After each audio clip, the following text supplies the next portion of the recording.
L-azzjoni liturġika tal-ġimgħa kbira. Il-jum li fih il-Knisja ma tkantax.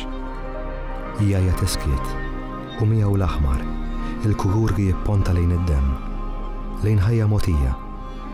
Jinqara l-Vanġelu kull sena l-istess rakkont skont San Ġwan, għax istorja li tibqa' dwar ewda li jeħtieġilna nadoraw, għax fil-ġrieħ li missew magħha insibu fejqan.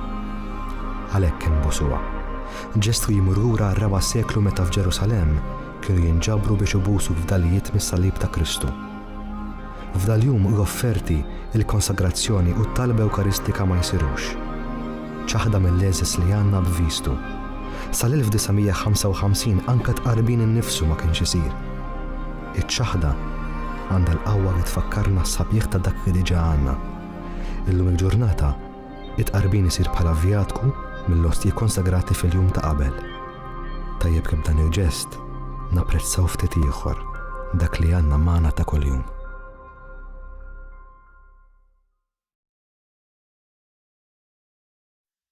Il-wara nofsinhar it-tajjeb. Insellmulkom il-ġdid mill-Konkatedral ta' San Ġwan ġewwa l-Belt Valletta fejn l-Arċisqof Charles Scicluna se jmexxi l-azzjoni liturġika ta' tfakkira tal-mewt ta' Sidna Ġesu Kristu. Huwa mument solenni u ta' ġabra fejn l-insara huma mistiedna għal bewsa tal-kurċifiss, Ġesu msallab, l-akbar għotja bl-akbar imħabba għall-umanità kollha. Nistednukom sabiex inkomplu din is-solennità fil-qalb tagħna filwaqt li niftakru f'tant persuni li għaddejjin minn tbatija ta' kull xorta. Ejjew inżommuhom fit-talb tagħna u fuq l-eżempju ta' Sidna Ġesu Kristu nibqgħu inħobbu, naħfru u nirrispettaw lil xulxin.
nitolbu.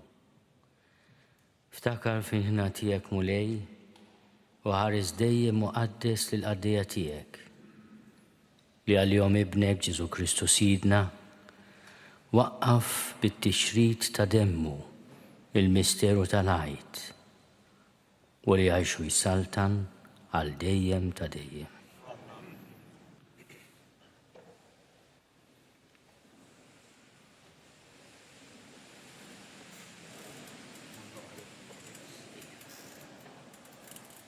L-ewwel qari. Qari mill-ktieb tal-profeta Iżajja. Araw, il-qaddej tiegħi jsib ir-riżq jintrefa' u jola u jkun il fuq minn kulħadd. Bħalma ħafna ndexu minnu għax twiċċu tħassar donnu ma kienx bniedem u s-sura tiegħu ma konx tqisa ta' bniedem, hekk għad jistaġbu ħafna ġnus minħabba fih. Quddiemu slaten jgħalqu ħalqhom għax qed jaraw ġrajja li qatt ma semmiet u jifhmu dak li qatt ma semgħu bih. Min kien jemmen dak li smajna u f'min intwera drieħ il-mulej. Bħal xitla kiber qudiemna u bħal erq minn art nixfa. Ebda sura ma kellu u ebda ġmiel biex iħarsu lejh jew xi sura biex nitaxqu bih. Kien imżeblaħ u mwarrab mill-bnedmin, bniedem li bata u kien jaf x'inhu l-mart. Bħal wieħed li n-nies jaħbu wiċċu minnhom. Bniedem imżeblaħ u aħna xejn ma qisnieh. Iżdura fa' fuqu l-mar tagħna, tabba bin-niket tagħna. Aħna ħsibnieh bħal wieħed ikkastigat, mitluq minn Alla u miġjub fix-xejn. Iżda hu kien miġruħ minħabba fid-dnubitna, misħuq minħabba fi ħżunitna. Għas-saħħa tagħna waqa' l-kastig fuqu u bis-swat tiegħu sibna l-fejqan tagħna. Aħna l-koll bħal naċ mitlufa, kull wieħed minna qabad triq għal rasu. U l-mulej xeħed fuqu l-ħażen tagħna l-koll. Ħaqruh u hu qata li jom bla biss ma fetaħ fommu. Bħal ħaruf meħu tal-qatla, bħal naġam bikma fit minn iġizza, ma fetaħx fommu. Bil-forza u l-ħaq neħħewh, u min qatt jaħseb fuq xortieħ. Iva qaċtuh minn l-art tal-ħajjin, minħabba fid-dnub il-poplu tiegħi kien midrub. U tawh qabar mal-ħżiena u mal-onja difnuh, għalkemm ma għamel ebda deni u minn fommu ma ħareġ ebda erq. Iżda l-mulej oġbu jaksu bil-mart. Talli joffri ruħu b'sagrifiċċju ta' riparazzjoni u għat jara nisel u jtawwal jiemu u rrieda tal-mulej jisseħ bih. Wara d-batija tiegħu għat jara d-dawl, jiġba bit-tarif tiegħu. Il-ġust jiġġustifika lil qaddej tiegħu quddiem il-kotra u l-ħażen tagħhom jitabba bieħu. Għalhekk nagħtih il-kotra b'semu u jkollu sem fil-priża mal-qalbenin, għaliex hu offra ruħu għal-mewt u kien madut mal-midinbin. U li neħħa ħtijiet tal-kotra u ndaħal għal-midinbin.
A reading from the letter to the Hebrews. Brothers and sisters, since we have a great high priest who has passed through the heavens, Jesus, the Son of God, let us hold fast to our confession. For we do not have a high priest who is unable to sympathize with our weaknesses, but one who has similarly been tested in every way, yet without sin. So let us confidently approach the throne of grace to receive mercy and to find grace for timely help. In the days when Christ was in the flesh, he offered prayers and supplications with loud cries and tears to the one who was able to save him from death, and who was heard because of his reverence. Son though he was, he learned obedience from what he suffered, and when he was made perfect, he became the source of eternal salvation for all who obey him. Verbum Domini.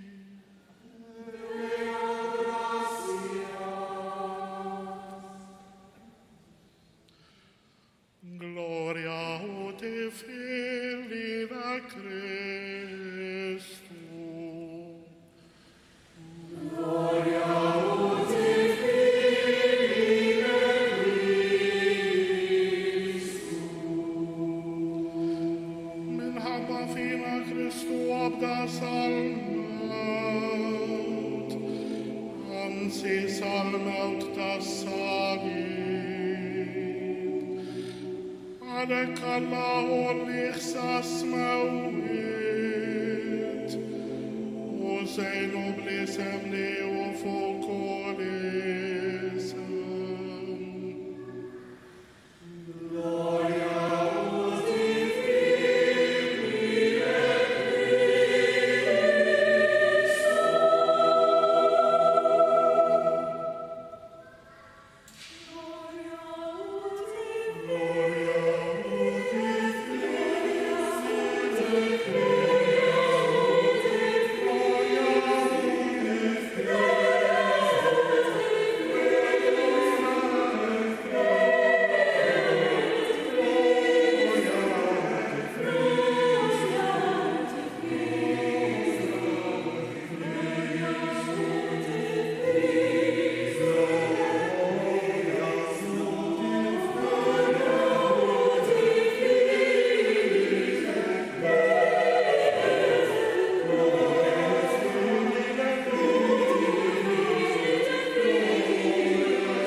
Il-passjoni ta' Sidna Ġesu Kristu skont San Ġwan.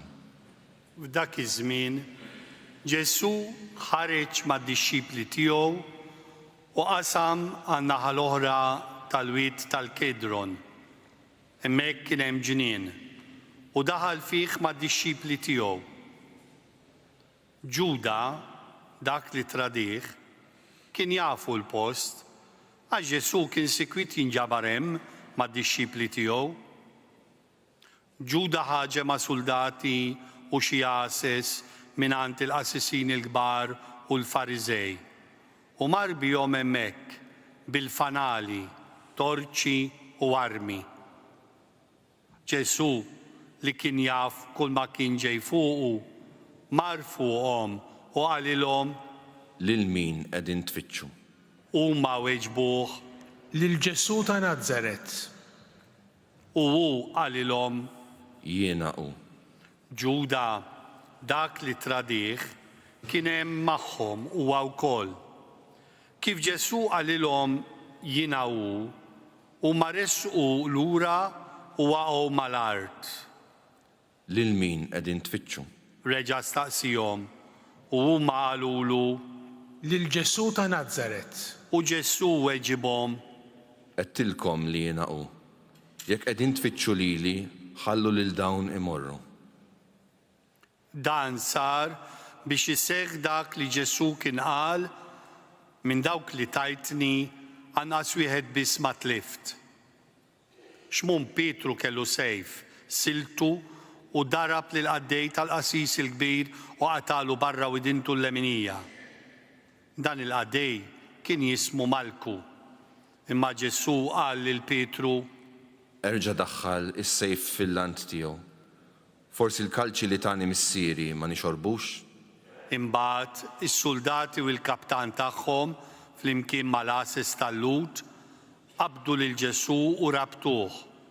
L-ewwel ħaduh ħant Anna billi dan kien missier il-mara ta' Kajfa, il-qasis il-kbir dik is-sena. Kajfa kien dak li ta' parir lil Lut ikun jaqbel li bniedem wieħed imut tal-poplu. Xmum Pietru u d-dixxiplu ieħor marru wara Ġesu. Dan id-dixxiplu kien mitħla tal-qasis il-kbir u għalhekk daħal fil-bitħa tal-qasis il-kbir flimkien ma' Ġesu. Imma Pietru baqa' barra ħdejn il-bieb. Imbagħad id-dixxiplu ieħor li kien mitħla tal-qasis il-kbir ħareġ ikellem lill-purtinara u daħħal lil Pietru ġewwa.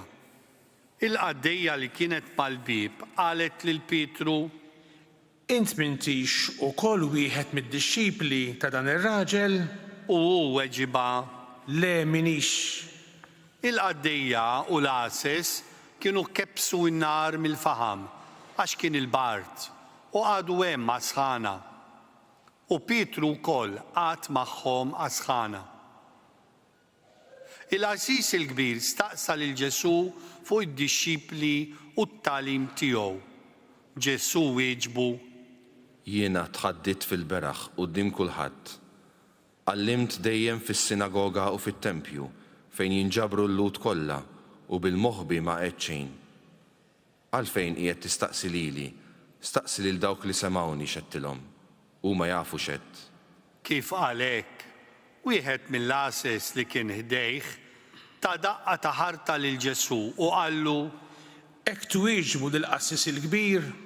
Ġesu qallu: Jekk jien qed xi ħaġa mhix sewwa urini fejn, imma jekk qed tissewwa għaliex terfa' idejk fuqi. Imbagħad Anna bagħat lil Ġesu marbut għand Kajfa, il-qasis il-kbir.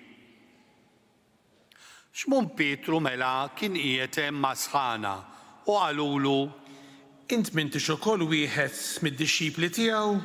Imma hu ċaħat u qal: Le minix. Wieħed mill-qaddejja tal-qasis il-kbir li kien jiġi minn dak ir-raġel li Pietru kien qatalu idintu qal: Mela jiena ma rajtekx miegħu fil-ġnien? Pietru ċaħat għal darb'oħra u minnu fih idden is-serduk. Imbagħad ħadu lil Ġesu mingħand Kajfa għall pretorju. Kien filgħodu kmieni. Huma ma daħlux fil-pretorju għax ma ridux jitniġsu biex ikunu jistgħu jagħmlu l-ikla tal-għajt. Pilatu ħareġ barra ħdejhom u qalilhom: X'akkuża għandkom kontra dan ir-raġel? U huma weġbuh: Li kieku dan ma kienx raġel ħażin, aħna ma konniex nagħtuh f'idejk. Pilatu qalilhom: Ħuduh intom u ġġudikawh intom skont il-liġi tagħkom. Imma l-lut qalulu: Aħna m'għandna seta' noqtlu lil ħadd. Dan ġara biex isej dak li Ġesu kien qal meta fisser kif kellu jmut. Pilatu reġa' daħal fil-pretorju, sejjaħ lil Ġesu u qallu: Inti s-sultan tal-lut? Ġesu wieġeb: Dan qiegħed tgħidu int minn moħħok jew kienu oħrajn li qalulek dan fuqi? Pilatu wieġeb: Mela jiena ludi, kien il-poplu tiegħek u l-qassisin il-kbar li tawk f'idejja. X'għamilt? Ġesu wieġeb: Is-saltna tiegħi mhijiex ta' din id-dinja. Li kieku saltnati kienet ta' din id-dinja, l-assess tiegħi kienu jiġġieldu biex ma ninatax f'idejn il-lut. Imma ta' bilħaq, saltnati mhijiex ta' hawn. Pilatu qallu: Mela insultan? U Ġesu wieġeb: int qiegħed tgħidu jien sultan. Jien għalhekk twelidt u għalhekk ġejt fid-dinja biex nixhed għall-verità. U kull min iħobb il-verità jisma' leħni. Pilatu qallu U l-verità x'inhi? kif qal dan reġa' ħareġ quddiem il-lut u qalilhom Jiena ma nsib ebda ħtija fih. Issa intom għandkom id-drawwa li neħilsilkom wieħed fil-għid. Tridunix neħilsilkom lis-sultan tal-Lut. hawn huma mill-ġdid bdew jgħidu u jgħidu Mhux lil dan imma lil Barabba. dan Barabba kien brigant. Imbagħad Pilatu ordna li jieħdu lil Ġesu u jagħtuh is-swat. Is-soldati niżġu kuruna tax-xewk u qegħdu ilu fuq rasu u libsuh mantar aħmar skur u bdew ġejjin qudiemu u jgħidulu Islim għalik, ja sultan tal-Lut. u bdew jagħtuh bil-ħarta. Għal darb'oħra Pilatu ħareġ barra jgħidilhom Araw, se nġibulkom qudiemkom hawn barra biex tkunu tafu li jiena ma nsib ebda ħtija fih. u Ġesu ħareġ hemm barra liebes il-kuruna tax-xewk u l-mantar aħmar. U Pilatu qalilhom Arawh hawn hu l-bniedem. x'kien rawh il-qassisin il-kbar u l-ases bdew jgħidu u jgħidu Salbu, salbu, Pilatu qalilhom ħuduh u salbuh intom, jien ma nsib ebda ħtija fih. il-lut weġbuh Aħna għandna liġi u skont din il-liġi għandu jmut għax għamel lilu nnifsu bin Alla. Meta sema dan, Pilatu aktar beża, reġa' daħal fil-pretorju u qal lil Ġesu, Int mnejn int? imma Ġesu ma wieġbu xejn. Għalhekk Pilatu qallu Li ma tkellimx, ma tafx li għandi is-seta neħilsek u għandi s-seta nsalbek? Ġesu wieġbu Ma kien ikollok ebda seta fuqi kieku ma ġietx mogħtija lilek minn fuq. Għalhekk min talili fidejk għandu ħtija akbar. minn dak il-ħin il-qudiem, Pilatu beda jfittex kif jeħilsu, imma l-lut issuktaw jgħidu u jgħidu Jekk teħles lil dan tiksera ma' Ċesri, għax kull min jagħmel lilu nnifsu sultan ikun qiegħed joħodha kontra Ċesri. Meta semagħhom jgħidu dan, Pilatu ġib lil Ġesu barra u qiegħdu fuq sedja għolja fil-post imsejjaħ li Tostrotos bil-ludi Gabbatà. Kien jum it-tħejjija tal-għajt għal-ħabta tas-sitt-sija. Pilatu qal lil-lut Arawh is-sultan tagħkom. dawk infexxew jgħidu Għal-mewt, salbu. Pilatu qalilhom Jien se nsallab lis-sultan tagħkom. imma l-qassisin il-kbar weġbuh Aħna m'għandniex sultan ħlif lil Ċesri. fl-aħħar tawlhom f'idejhom biex isalbuh. U huma ħadu lil Ġesu. Ġesu refa' is-salib u ħareġ lejn il-post imsejjaħ il-qorrija bil-ludi Golgota. Hemm huma salbuh ma' tnejn oħra, wieħed kull naħa u Ġesu fin-nofs. Pilatu għamel kidba u waħħala fuq is-salib. Fija kien hemm miktub Ġesu ta' Nażaret, is-Sultan tal-Lut. Din il-kidba rawa ħafna Lut għax il-post fejn salbu lil Ġesu kien qrib il-belt u l-kidba kienet bil-ludi, bil-Latin u bil-Grek. Għalhekk il-qassisin il-kbar tal-Lut marru jgħidu lil Pilatu Ma kienx imissek tikteb is-sultan tal-Lut, imma dan qal jiena s-sultan tal-Lut. Pilatu wieġeb Issa li ktibt. wara li salbu lil Ġesu, is-soldati ħadu lil bies tiegħu u qasmuh f'erba' sem lil kull wieħed minnhom. U ħadu wkoll it-tunika, din kienet libsa blaħjata, minsuġa biċċa waħda minn fuq s'isfel.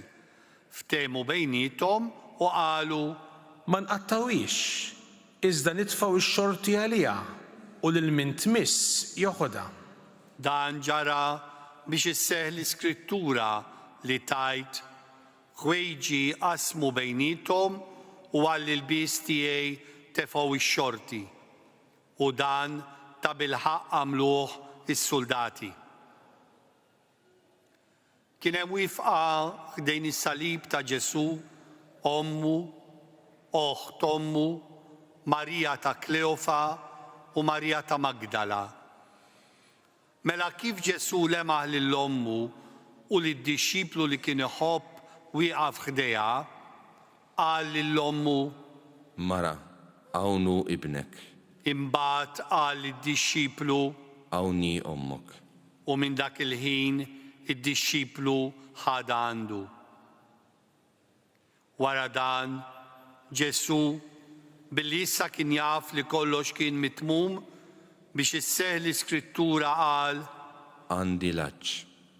Kien hemm biqja mimlija bil-ħall, huma xarbu sponża bil-ħall, waħluha ma' qasba tal-issopu u resqu ilu lejn ħalqu. Kif Ġesu ħall qal: Kollox hu mitmum. Imbagħad mejjel rasu u rat ruħu.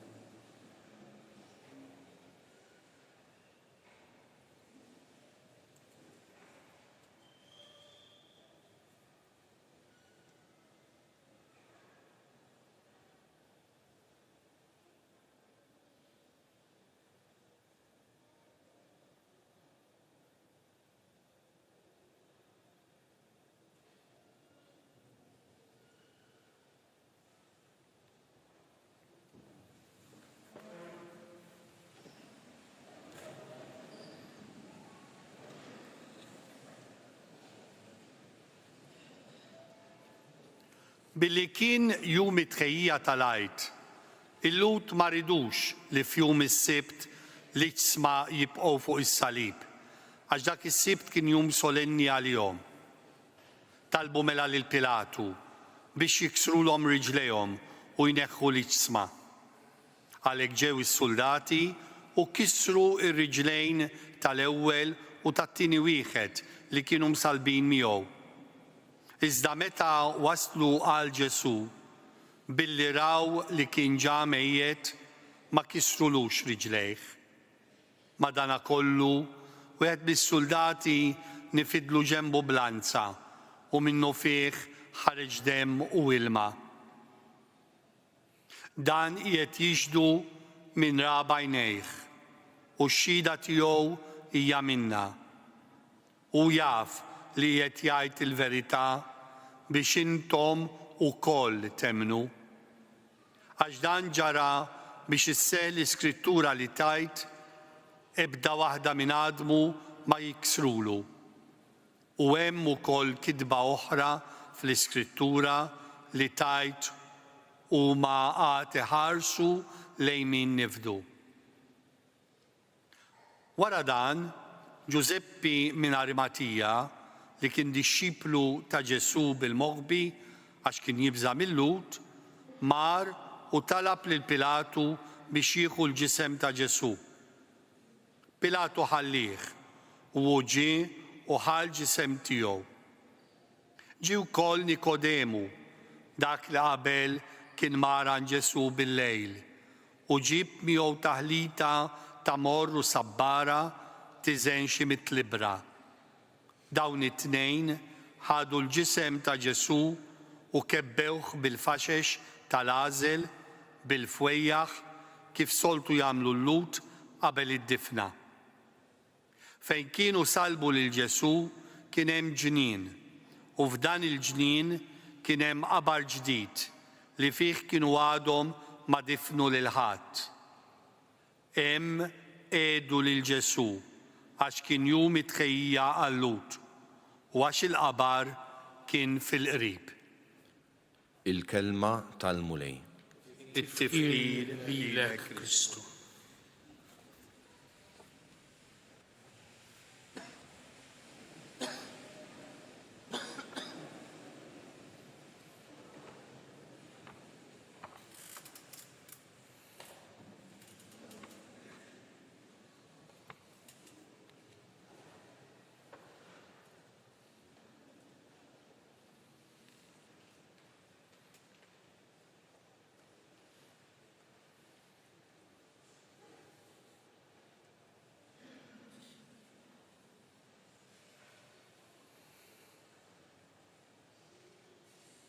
Meta waslu għal Ġesu billi raw li kien ġamejjet ma kisrulux riġlejh.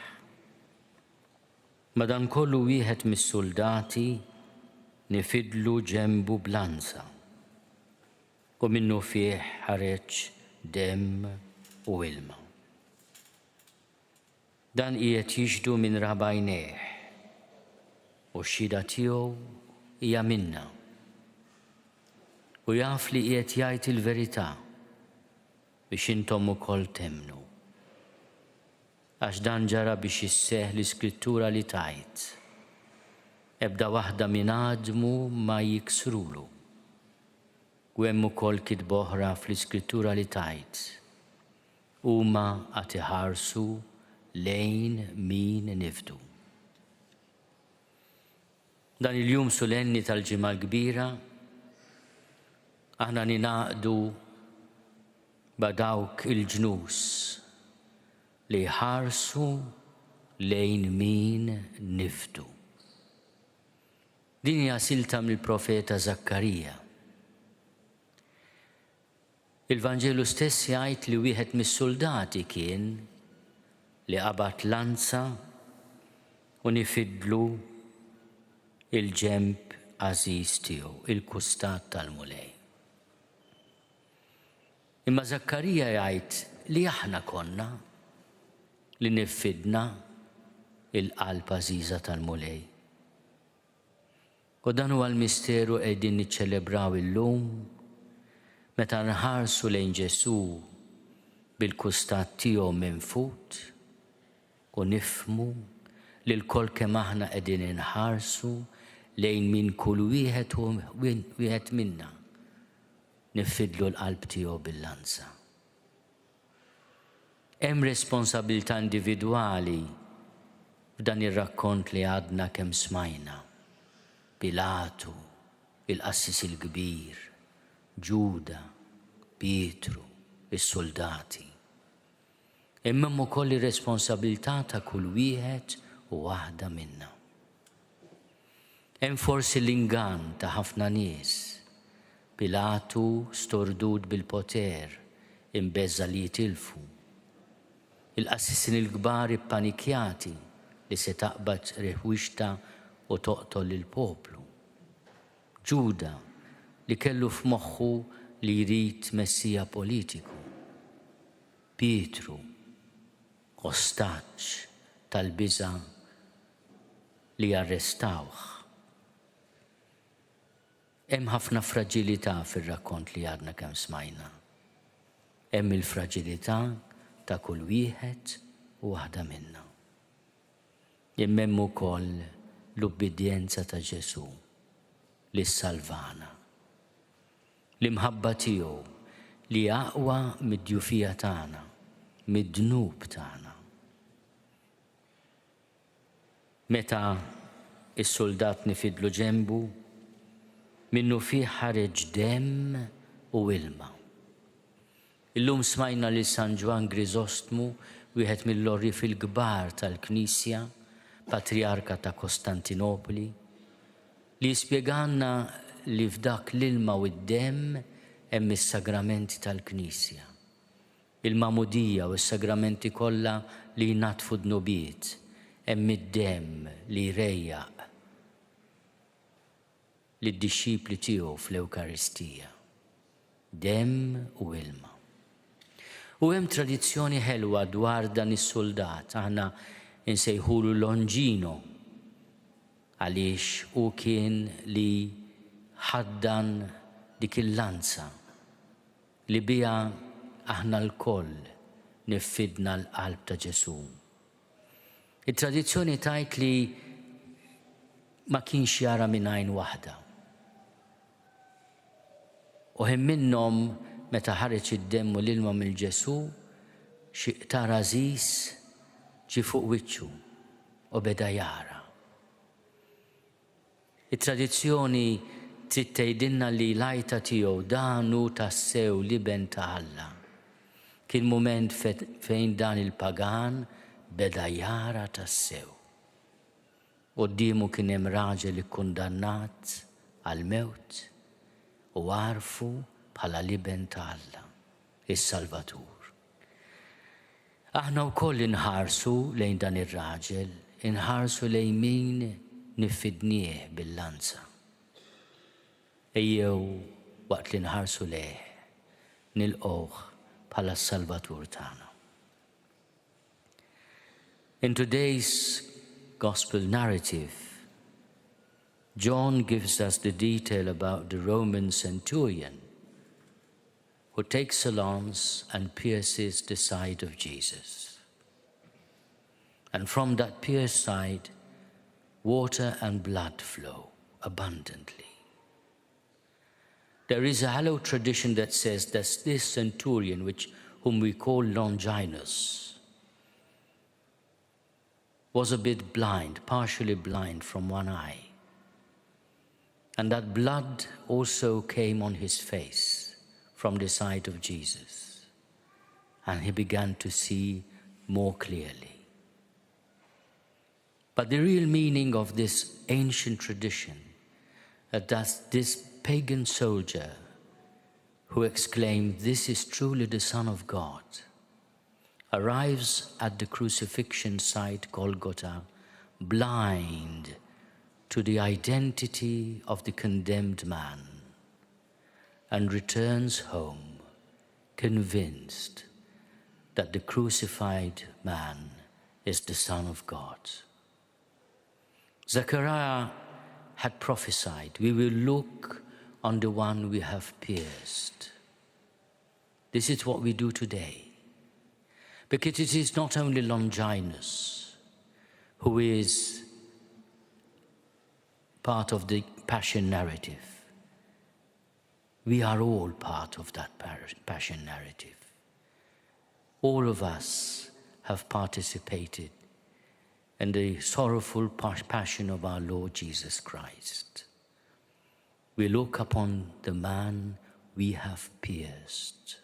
This is the prophecy of Zechariah, which the Gospel of John repeats at the Gospel narrative. They will look upon the man they have pierced. And this is what we do today.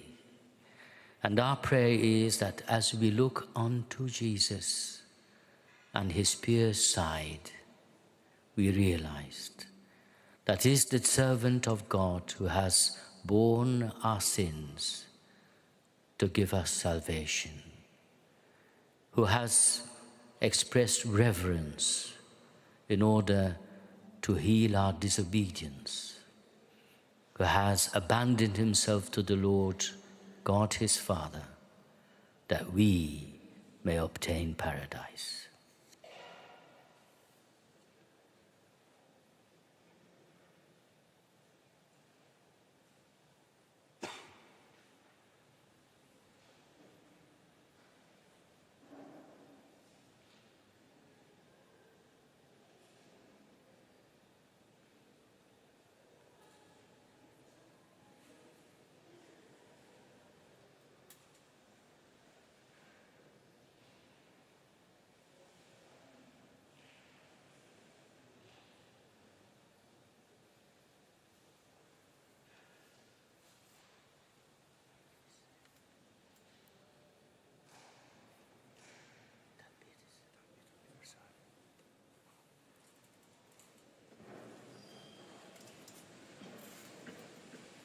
Nitolbu għal-Knisja.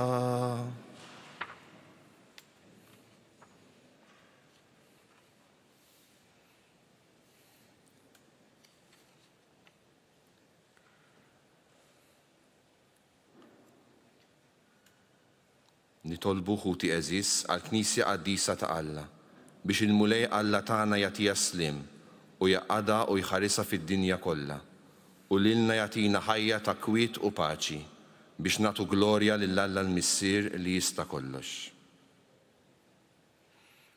U Alla ta' dejjem li tista' kollox, in permezz ta' Ġesu Kristu rejt il-glorja tiegħek lil ġnus kollha.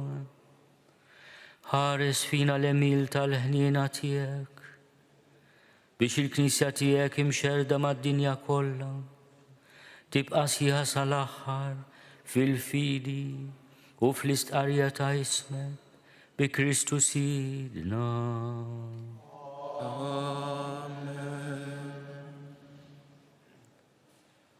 Nitolbu għal-Papa.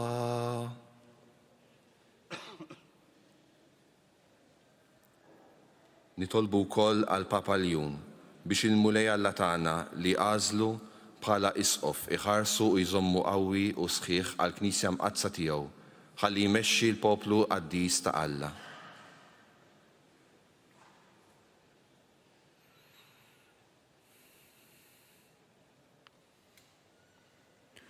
U Alla ta' dejjem li tista' kollox, il-ħaq tiegħek u s-sis tal-ħolqien kollu, fih nagħtijek isma' t-talb tagħna, ħares bitjiba lill-Papa Magħżul għalina, u bis-seta' tiegħek mexxi lill-poplu Nisrani biex jitqawwa aktar fil-fidi tiegħu taħt dan il-qassis il-kbir tagħna bi Kristu Sidna.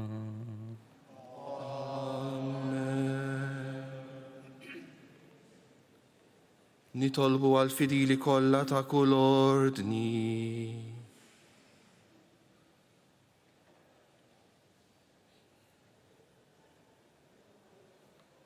Nitolbu wkoll għall-isqof tagħna, għall-isfijiet u l-presbiteri u d-djakni kollha, għall-ministri ta' kull ordni fil-Knisja u għall-poplu tal-fidili.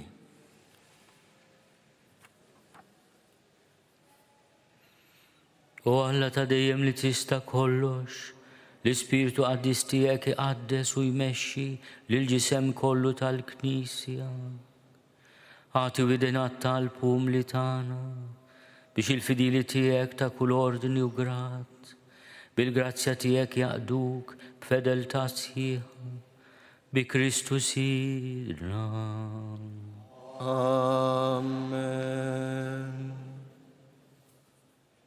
Nitolbu għal-katekumeni.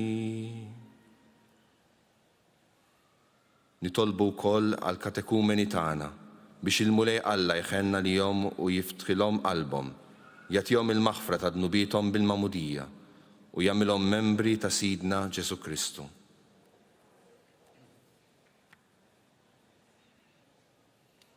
U Alla ta' dejjem li tista' kollox, inti dejjem tkabbar il-Knisja tiegħek b'ulied ġodda, għaw il-fidi u l-fema tal-katekumeni tagħna, għatihom twelid ġdid bil-magħmudija u ilqaħħom fost l-ulied adottivi tiegħek bi Kristu Sidna. Amen.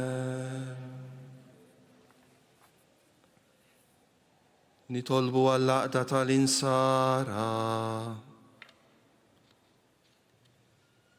Nitolbu wkoll għal-ħutna kollha li jemmnu fi Kristu biex il-mulej Alla tagħna jagħtihom li jħabbirku għall-verità u jiġmagħhom u jħarrishom fil-Knisja waħda tiegħu.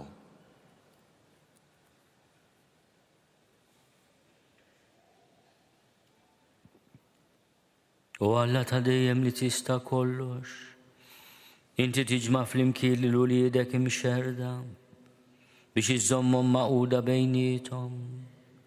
Fil-ħina tiegħek ħares lejn il-merħla ta' ibnek, għaqad fil-fidi waħda u sħiħa lil dawk li huma konsagrati magħmudija waħda u orbothom flimkien fir-rabta tal-imħabba bi Kristu Sidna. Amen. Nitolbu għall-luħut.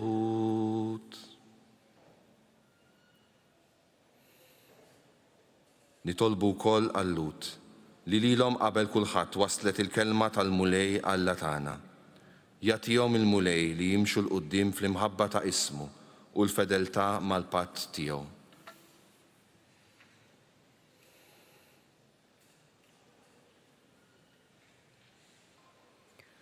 U Alla ta' dejjem li tista' kollox, li tajt il-wedid tiegħek lill-Abraham u l-nislu, il-qabli tieba talba tal-Knisja tiegħek biex il-poplu li ksib talik fl-ewwel patt jistgħu josal għall-milja tal-fidwa bi Kristu Sidna. Amen. Nitolbu għal dawk li ma jemnux fi Kristu.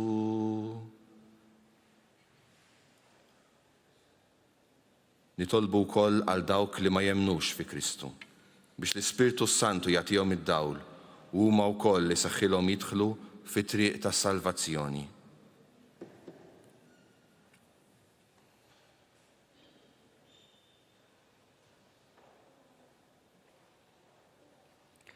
U Alla ta' dejjem li tista' kollox, nitolbuk għal dawk li ma jemnux fi Kristu, imma jgħixu ħajja sinċira quddiemek.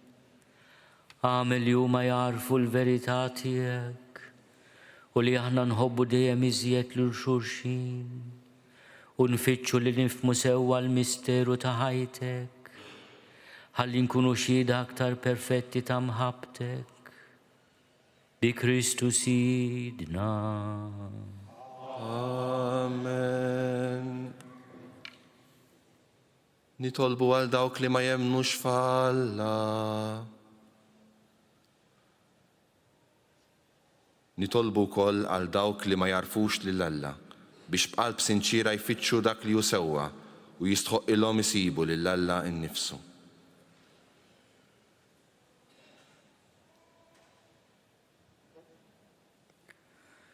U Alla ta' dejjem li tista' kollox, inti ħlaqt il-bnedmin kollha biex dejjem jixtiequk u jfittxuk sa ma jsibuk u jistriħu fik. Għamel il-kol kemm huma minkejja tfixkil u nuqqasijiet ta' kull xorta. Jifmu s-sinjali tal-ħnina tiegħek u x-xhieda tal-emejjel tajba ta' min jemmen fik biex iġarbu l-ferħ li jistqarruk bħala Alla, wieħed veru u missier tagħna l-koll, bi Kristu Sidna. Amen. Nitolbu għal mexxejja tal-pajjiż. Nitolbu wkoll għal dawk li jmexxu l-pajjiżna biex il-mulej Alla tagħna jmexxi l-fema u l-qalb tagħhom skont ir-rieda tiegħu, għal paċi u l-ħelsien tas-sew ta' kulħadd.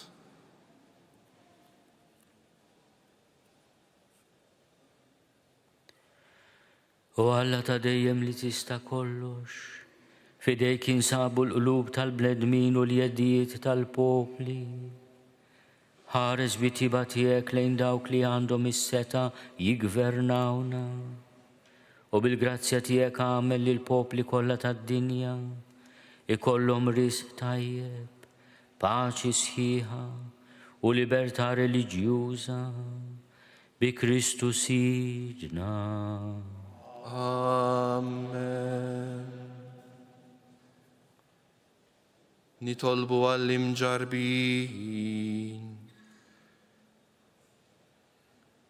Nitolbu ħuti eżis lil Alla l-missier li jista' kollox biex isaffi d-dinja minn kull talim qarrieq, ibiet il-mart, jeqret il-ġuħ, jiftaħ il-ħabsijiet, iħoll l-irbit tal-jasar, jagħti vjaġġ tajjeb lil min isifer, ireġġa' lura lil min biet minn daru, lil morda jroddilhom saħħithom u jagħti s-salvazzjoni lil moribondi.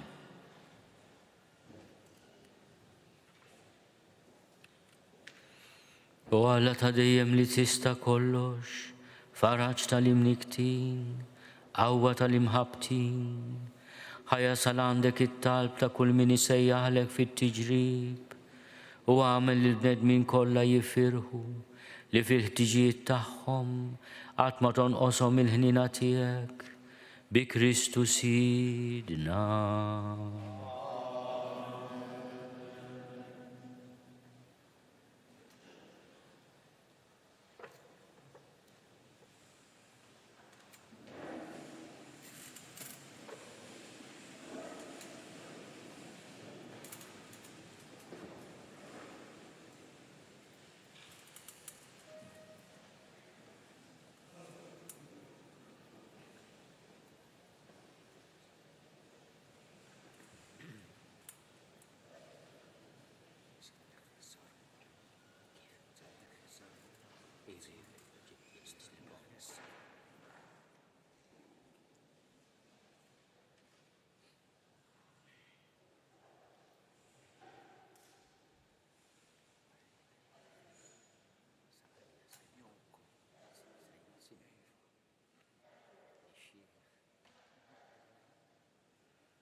Araw lodat as-salib li fuq ġim sallab is-Salvatur tad-dinja.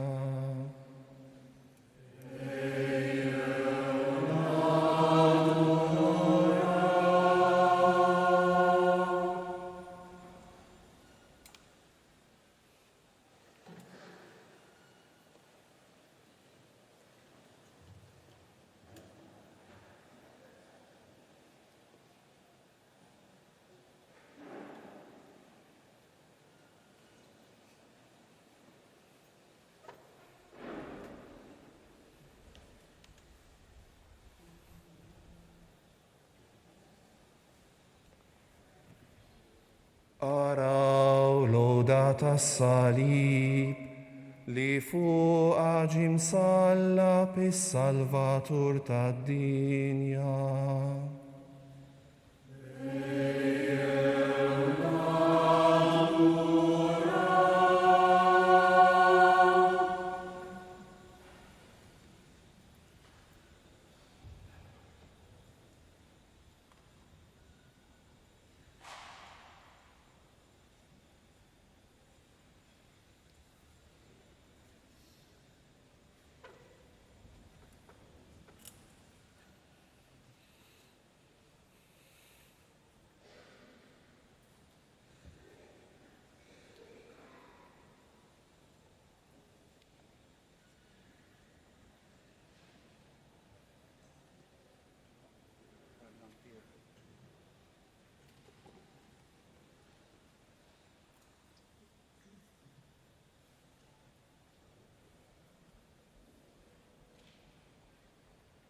Araw lodat as-salib li fuq ġim sallab is-Salvatur tad-dinja.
Salvatore tuo.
Quadragintanis et manna ceva vita et introdux in terram satis optimam parasti crucem Salvatori tuo.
Facere tibi, et non feci.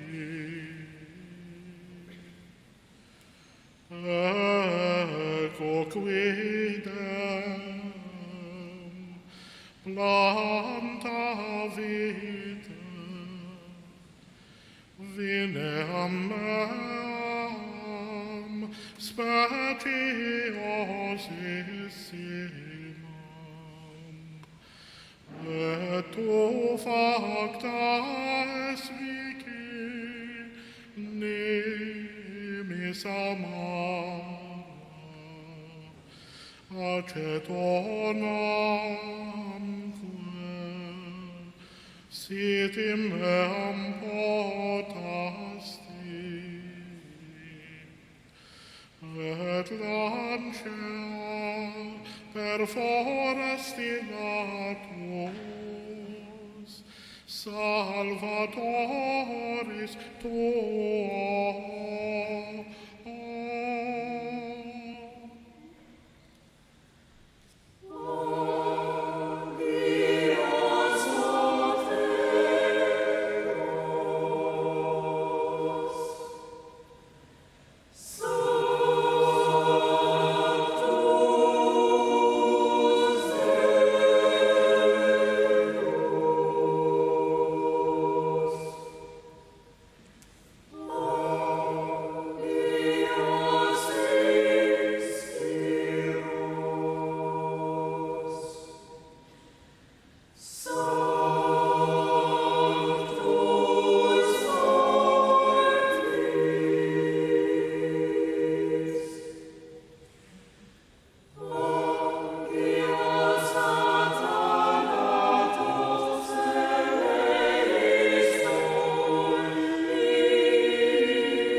Secondo multitudine miserationem tuam, nelle iniquitatem meam.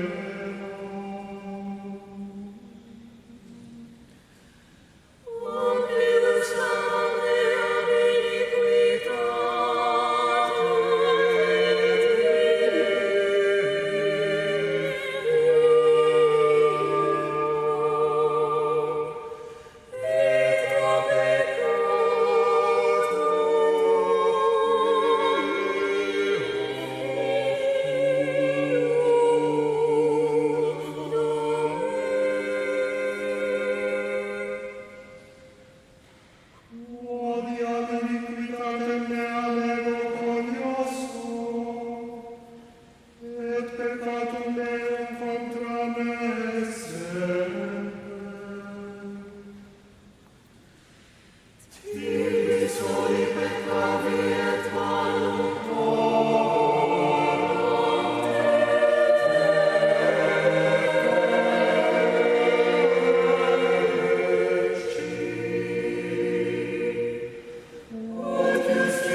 Trinitate Smease.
Ejju nitolbu kif għallimna u ridna namlu li bent Alla għas-salvazzjoni tagħna. Missierna li inti fis-smawiet jitqaddis ismek tiġi saltnatek, ikun li trid int kif is-sema hekk fl-art. Ħobżna ta' kuljum matina llum, aħfrinna dnubietna palma naħfru l-minu ħati għalina. La ddaħalniex fit-tiġrib iżda eħlisna mid-deni. Eħlisna nitolbuk mulej minn kull deni, għatina fit-tiebu li nagħtihak il-paċi fi żmienna. Biex inkunu ħielsa dejjem mid-dnub u mħarsa minn kull inkwiet. Aħna nistennew u nittamaw ilejna u l-miġja tas-Salvatur tagħna Ġesu Kristu. Mulej Ġesu Kristu, nitolbok li din itqarbina bil-ġisem u d-dem tiegħek ma tkunx il-kundanna tiegħi, iżda ħnina tiegħek tkun għalija l-ħarsien u l-fejqan ta' ruħi u ġismi. Danu l-ħaruf talla, danu li neħidnu bit ta' dinja, ħenin dawk li ma mistiedna għall-ikla tal-ħaruf. Mulej ma jistolix li tidħol taħt is-saqaf tiegħi, iżda jbiss kelma waħda u ruħi tkun il-fejq.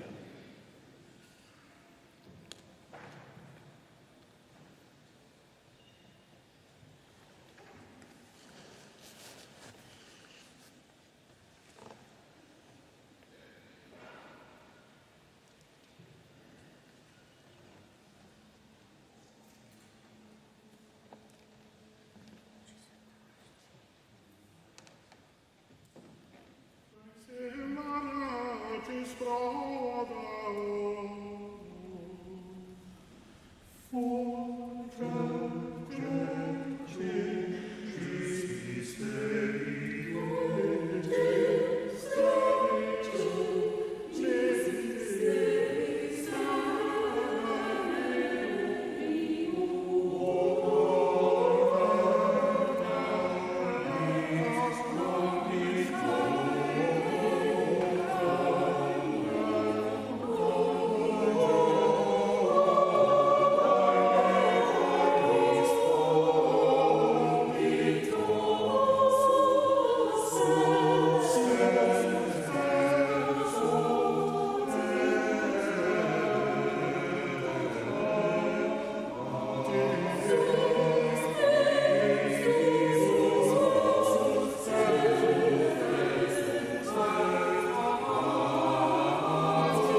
nitolbu.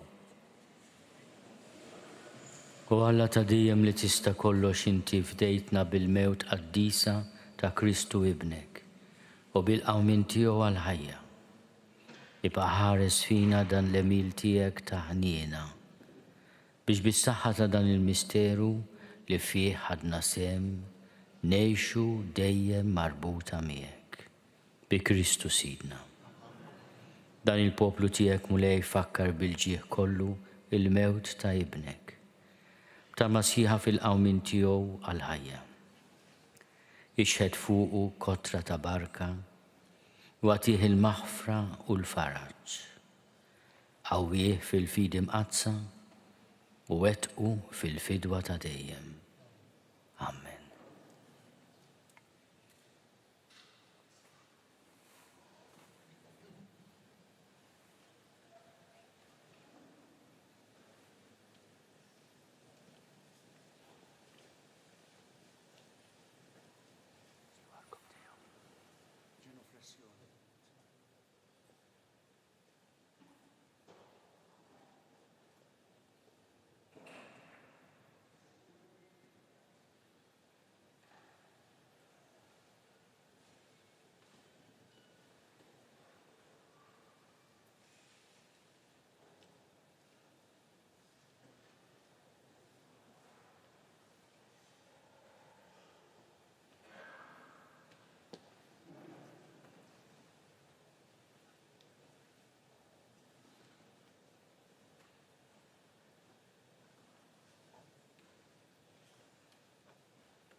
Grazzi tal-li naqattu magħna għall-azzjoni liturġika tal-Passjoni u l-Mewt tal-Mulej. Għada s-sibt nerġgħu nkunu magħkom fid-9:09 ta' filgħodu għall-uffiċċju tal-qari u t-tifħir ta' sbieħ il-jum li ser isir minn ġewwa l-oratorju tal-Konkatedral fil-Belt Valletta. Kulħadd mistieden jattendi. Nistednukom iżżuru l-website randan.knisja.mt għal riflessjonijiet, talb u riżorsi għal dan iż-żmien kif ukoll biex tkun tista' tieħu sehem fiċ-ċelebrazzjonijiet fil-parroċċi f'Malta.